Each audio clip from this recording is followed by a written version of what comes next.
Hello there YouTube, I am Wheelchair21, and on today's Rolling Review we will be looking at the Premium Bandai SH Figuarts Lord Baron. Yes, from Kamen Rider Gaim. I finally got my hands on, well, the Lord Baron Figuarts, which is Kaito's final form in the series. He is actually an overlord who, well, falls to the devil fruit of Helheim. As you can see, pretty much he comes with one blade and one actual destroyed blade. And honestly, the box art, pretty decent, pretty well done.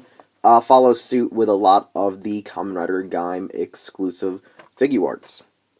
His overall accessory count is 4 pairs of additional hands, and as I said, the broken blade, and his actual full blade is an attachment piece in a plastic bag taped to the back. Right there, I'm just going to say that is some shoddy frickin' work from Bandai itself. They didn't even want to really package in the weapon accessory into the actual plastic seal itself, so they put it into a plastic baggie and tape it to the back. This is something common we would see in a regular release, a retail release, but no, this is something we got as a exclusive release. An accessory not even in a plastic seal. Just a baggie taped to the back.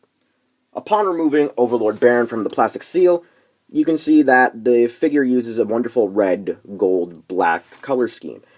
Now, first to start off, before we get into the overall points of articulation, I want to say that the overall design of Baron has always been great.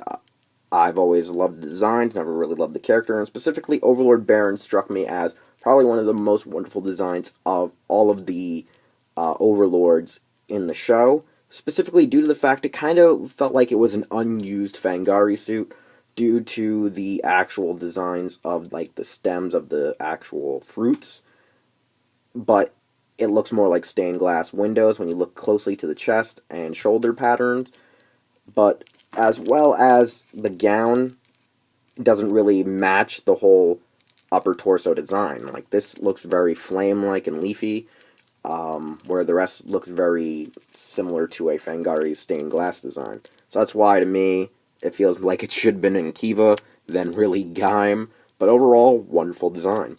Now, points of articulation, the legs are severely hindered due to this hard rubbery plastic. I would have thought it would have been a nice, softer plastic, but I'm guessing due to the fact that Baron was like the big bad, barely ran around and stuff, even though he did have some moments where you could see that he did have a wide range in his stride and his step when fighting Gaim in the final battle. They just opted for a harder plastic just for display purposes, and probably just to get this out of their backlog due to the fact that it's been almost 2 years since Gaim. It was at the end of the series, and this exclusive came out, just like last month, and I've been able to get one through the help of Rider Proxy's buying services. So, as you can see on the interior, the legs, like I said, very hindered, very tight, and bounce off the interior of the gown. As for the upper torso, it has 2 segments in the waist and the actual abdomen, and they're not that tight. They actually have wide range of motion. I think I said emotion instead of motion in general.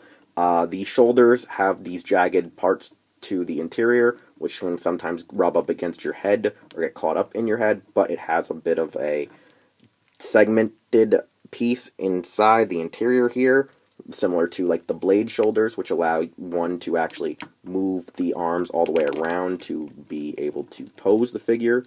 The head is a little bit asymmetrical with the horns. I've never really noticed that on the show until actually having the figure in hand. As well as, I never really liked that there was an asymmetrical blade on his left forearm.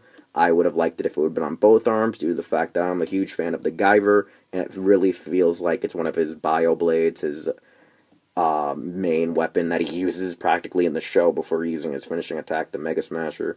So I would have liked if they actually were more symmetrical in general, at least with the forearms. Not so much the horns, they could stay the way they are. But overall, beautiful design. Uses my favorite color, red, so I had to buy it.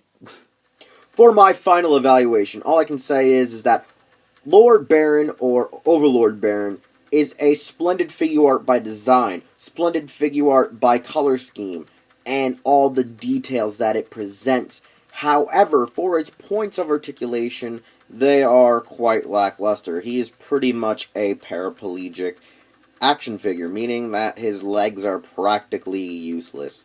Yes, pretty much, Kaito has become nothing more than myself, which is a sad, sad day for such a beloved character.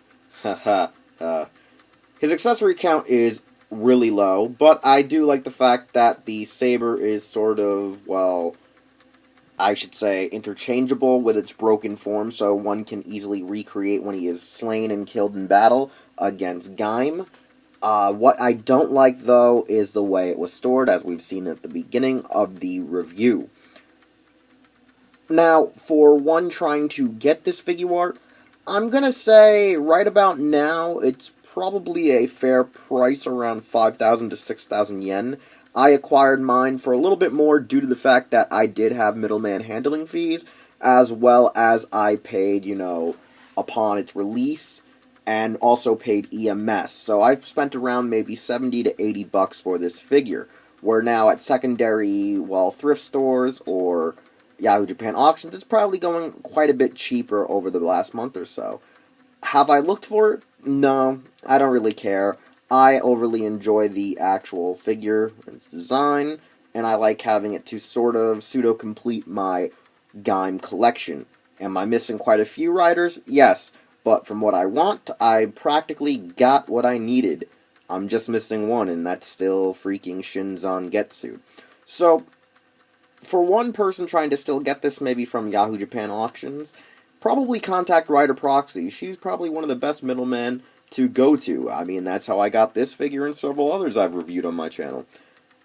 Or you can take your chances at other online retailers who probably still have it and are charging a huge price for it. I know some stores still have their stock in there and charging 80 or more just for this figure before the shipping. So it really depends on who you're going with to get this item.